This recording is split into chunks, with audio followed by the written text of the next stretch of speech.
So, what are we to make of the jewels that were on display at Westminster Abbey last Friday, and in particular those that Kate Middleton wore as she walked down the aisle? Well, the now Duchess of Cambridge wore a tiara that I think says an awful lot about the new royals. I never thought I'd say this, but the tiara, which is the 1936 Cartier halo, is in fact a democratising element. It was bought from Cartier in London in 1936 by the Duke of York, who then went on to become George VI, the stuttering king who Colin Firth so poignantly brought to life in the recent film. He gave it to his wife, in turn gave it to the Queen, Queen Elizabeth II that is, on her 18th birthday. Now the Queen loaned it to Kate for the day, as is tradition. What's unusual is that up until the moment that Kate stepped out of the Goring Hotel and through the thin gauze of her veil, I was able to see that it wasn't one of the tiaras that she was expected to wear.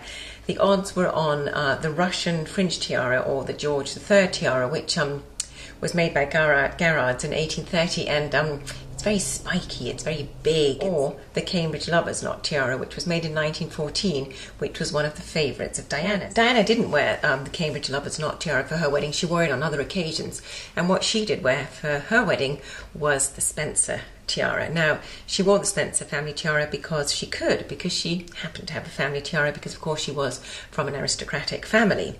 Now, that was not the case with the Duchess of York, who was given a brand new tiara by the Queen for her wedding. The fact that Kate was lent a tiara by the Queen, and that it was a very personal choice. It wasn't a ceremonial, it wasn't a tiara laden with significance that can be said that it relates to this event or brings in this piece of history, reminds of this particular person. It was much more a personal choice.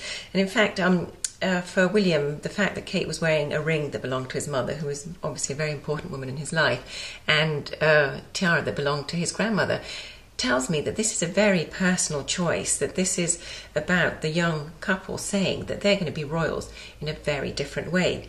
And I'm very glad that Kate wore this tiara, because this is one that I'm sure is going to be widely copied. In fact, as I speak, there are probably factories in China now rattling off copies of that tiara exactly in the same way that Diana's ring that she wears has been extensively copied. And so I think that her choice of tiara was spot on, and if a tiara can help the royalty survive and flourish for a new generation, well, long live tiaras.